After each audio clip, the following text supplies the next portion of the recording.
मैं कौन हूं? मेरा जन्म क्यों हुआ? मैं कहां से आया हूं? मुझे कहां जाना है? भगवान महावीर ने साधना का कौन सा मार्ग अपनाया था? ध्यान का वो सरलतम मार्ग कौन सा है जिस पर चलकर दुनिया की हर धर्म प्राण आत्मा मोक्ष प्राप्त कर सकती है? इन सभी प्रश्नों के उत्तर तलाशने के लिए आत्म ध्यान की साधना अपने आत्म स्वरूप के बोध के साथ साथ अपनी साधना का शिखर भी पा लिया। दृढ़ संकल्पों और अथक परिश्रम व पुरुषार्थ से आचार्य श्री ने जो पाया उसे अब जन जन तक पहुंचाने का आध्यात्मिक उपक्रम चल रहा है। देखिए, ध्यान शिविरों में कैसी इंद्रधनुषी छटा बिखरी है।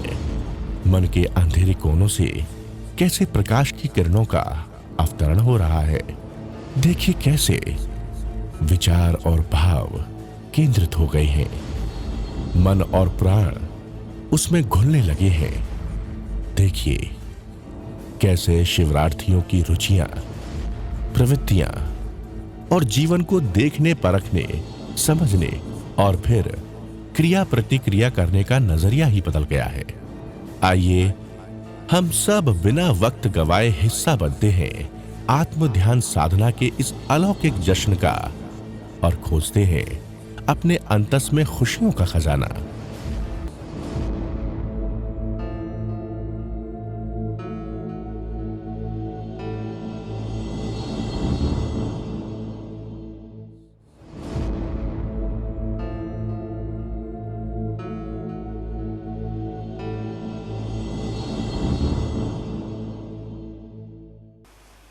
अक्रिय होना सबसे बड़ी बात है। जप करना, तप करना, अक्रिय होना, जो आत्मा का स्वभाव में आना है। पत्थु सहावो धम्मो, वस्तु का स्वभाव धर्म है। शरीर का धर्म अलग है, आत्मा का धर्म अलग है। हम अपने स्वभाव में आते हैं तो अनंत कर्म निर्जरित होते हैं। हम विभाव में जाते हैं तो कर्मों का बंधन होता है। आत्मा अक्रिय थी, अक्रिय है, अक्रिय रहेगी। आत्मा क्या करती है? कुछ नहीं करती है। दृष्टा, ज्ञाता दृष्टा भाव।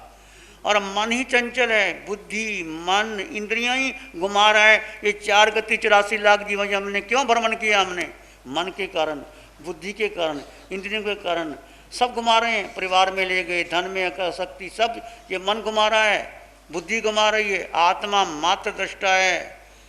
आत्मा को कुछ नहीं चाहिए। आत्मा को अन्न का दाना नहीं चाहिए, पानी की बूंद नहीं चाहिए। जितना धन तुमने कमाया, आत्मा को काम आता है कोई? बोलो, किसको काम आता है? तो शरीर के लिए, आत्मा के लिए क्या कर रहे हो? मैं आत्मा, मेरे पास मेरे अलावा अन्य कुछ नहीं। ये प्रभु की वाणी आई। समझे? क्या समझे?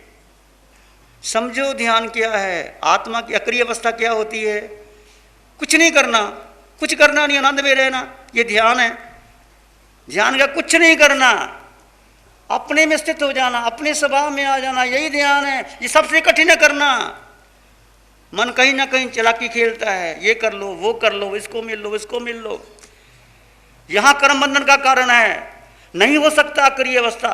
पर थोड़ा समय तो निकाल लो। 2 मिनट, 4 मिनट, 5 मिनट रह के तो देखो। सुख कहाँ है? सुख अक्रिय अवस्था में है, आत्मा में है। ये कोई काम नहीं आने वाला, किसी का कुछ काम आने वाला नहीं। तुम सोचो और समझो, तुम्हारा अनंत पुण्य है। सबसे बड़ा पुण्य यही है कि तुम्हें साधना मिल गई। ये फैक्ट्रियां पहले भी राजा महाराजा बने होंगे, देवलोकों में गए होंगे, कोई खास का बात नहीं है। एक श्वास टूटी, कौन अपना कौन पराया, और क्या भरोसा जिंदगी का।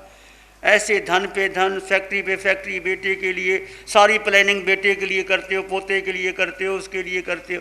यदि हमने अपने को समय नहीं दिया, अपने को समय दो, आत्मा को समय दो। तुम ध्यान करोगे, तुम्हारी नींद कम हो जाएगी। 3 घंटे 4 घंटे के बाद तुम उठ जाओगे।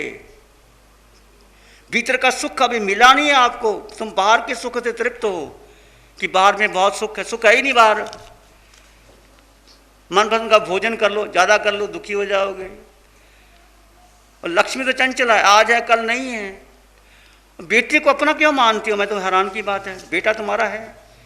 समझो जरा, कोई संबंधी अपना नहीं, शरीर अपना नहीं, सबसे आसक्ति शरीर पर है।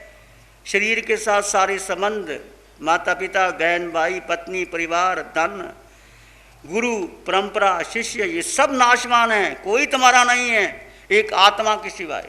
और आत्मा को कुछ नहीं चाहिए। आत्मा ने अन्न का दाना भी ग्रहण नहीं किया, एक पानी की बूंद नहीं की। सोचो, इतनी गहरी साधना कभी कभी मिल नहीं सकती तुम्हें। कृपा बरस रही है प्रभु की। ये साधारण साधना नहीं है। अपने को जानना और अपने को देखना सबसे कठिन काम है, जो महावीर ने किया। सब काम कर लोगे, अपने को जानना और अपने को देखना सब छोड़ दो, कुछ नहीं करना। आत्मा में अनंत ज्ञान भरा पड़ा है।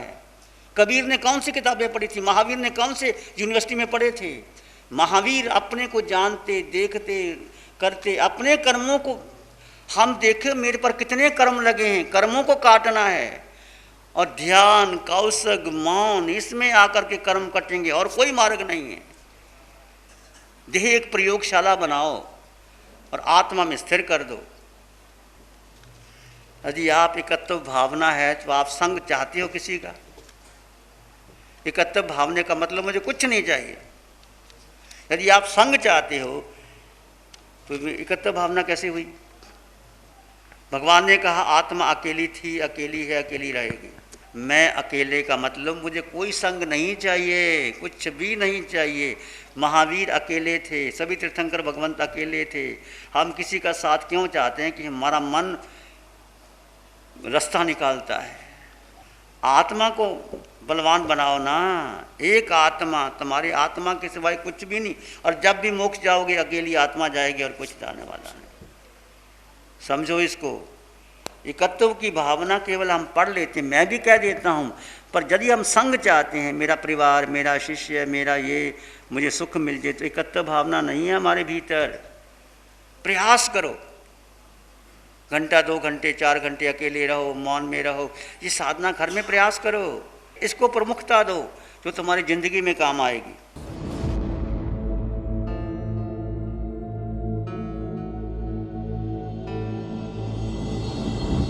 भगवान ने फरमाया था कि उठते बैठते चलते भेद ज्ञान करो।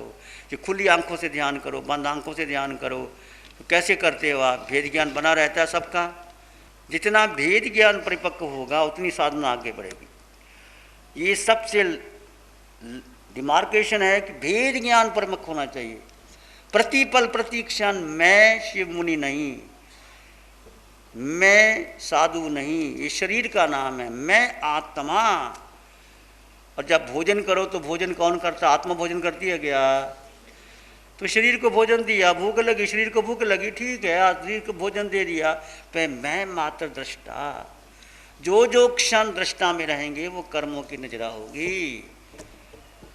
निर्जरा दृष्टा भाव में है, क्योंकि तुम अपने स्वभाव में आ गए, अपने स्वभाव में आ कर्मों की नजरा हो गई। विभाव में चले, कर्मों का बंधन। इतनी साइंटिफिक विधि है भगवान की।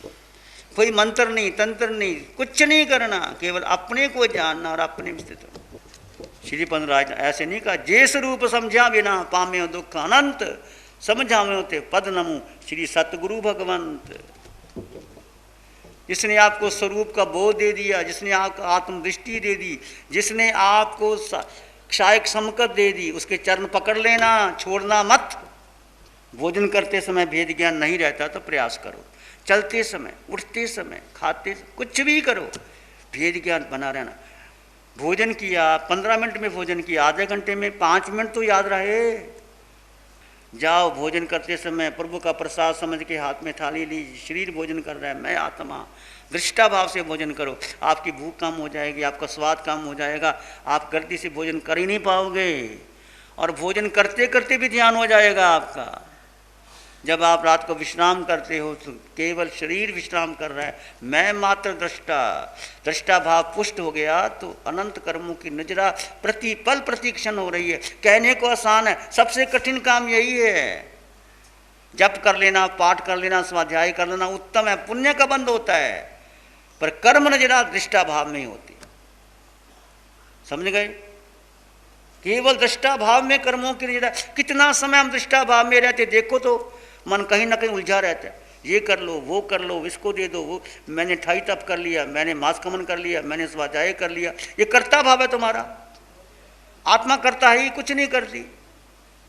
स्वाध्याय भी करो, अपने स्वयं को पुष्ट करना है। स्वाध्याय का मतलब स्वयं को पुष्ट करके स्वाध्याय करो। ये साधना है भेद ज्ञान। जब तक भेद ज्ञान नहीं होगा आपकी साधना शुरू नहीं होगी। ये ऐसी बात नहीं है कि भेद ज्ञान शरीर अलग है आत्मा अलग है कह दिया, नहीं। शरीर कर्ता भोगता है, मन वचन काया बुद्धि ये सब घुमाने वाले हैं। मैं आत्मा दृष्टा। जितनी आपकी आत्मा की पुष्टि होगी उतना आप बलवान हो जाओगे, संपन्न हो जाओगे, क्योंकि गुण तो आत्मा में है।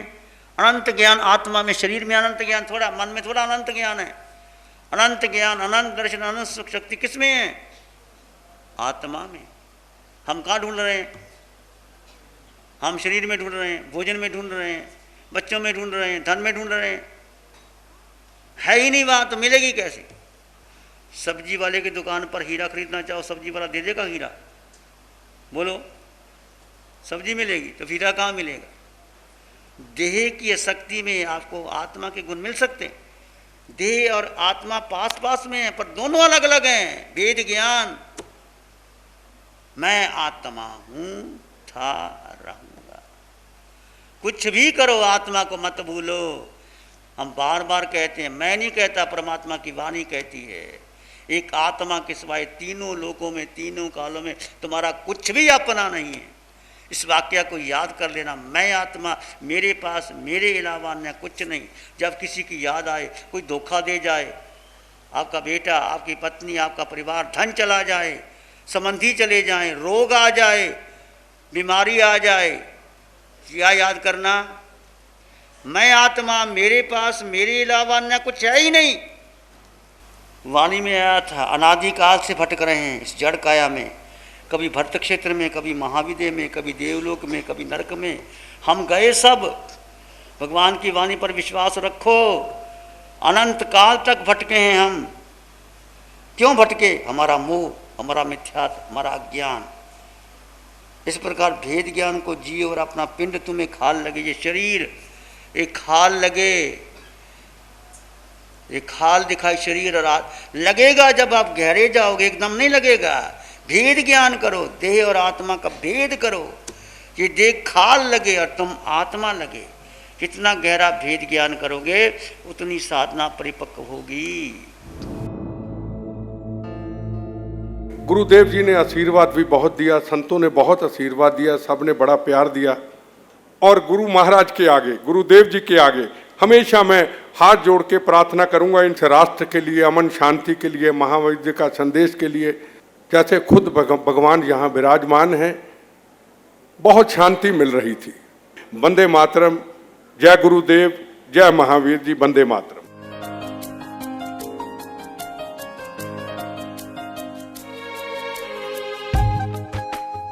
ध्यान करेंगे, आंखें बंद, मन वचन काया शांत, शरीर शांत, विचार शांत, सृष्टि शांत, वातावरण शांत, हर दिशा हर किनारा शांत शांत शांत।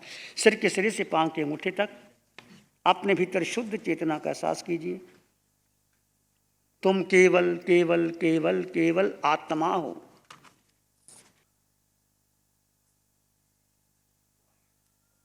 सिर के सिरे से पांव के अंगूठे तक अपने भीतर शुद्ध चेतना का एहसास कीजिए। तुम केवल आत्मा हो। देह भिन्न है, आत्मा भिन्न है। विचार आएंगे, आने दे, जाएंगे, जाने दे।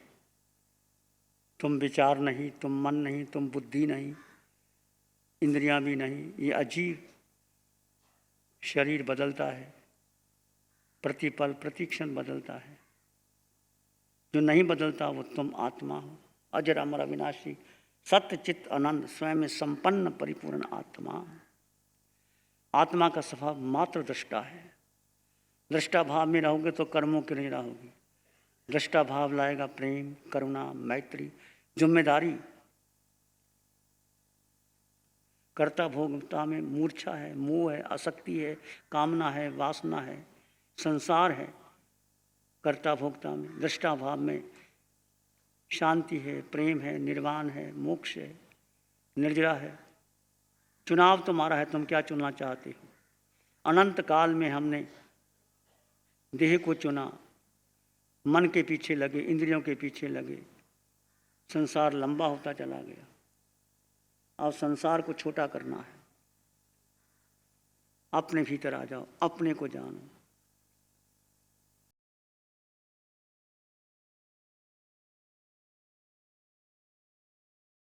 इसी में एक लंबा गहरा श्वास लें। अरिहंत परमात्मा के चरणों में अनंत कृतज्ञता ज्ञापित करें। एक और लंबा गहरा श्वास। अरिहंत परमात्मा के चरणों में नमन और वंदन। दोनों हाथों को आंखों पे ले जाएं। हल्का सा स्पर्श, धीरे से आंखें खोल सकते हैं।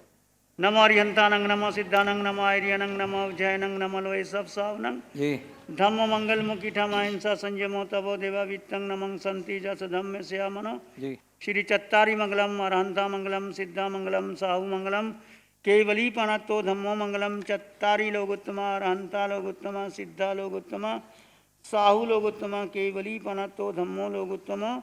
चत्तारी शरणम पवज्जामि, अरहंते शरणम पवज्जामि, सिद्धे शरणम पवज्जामि, साहु शरणम पवज्जामि, केवली पणतं धम्मं शरणम पवज्जामि।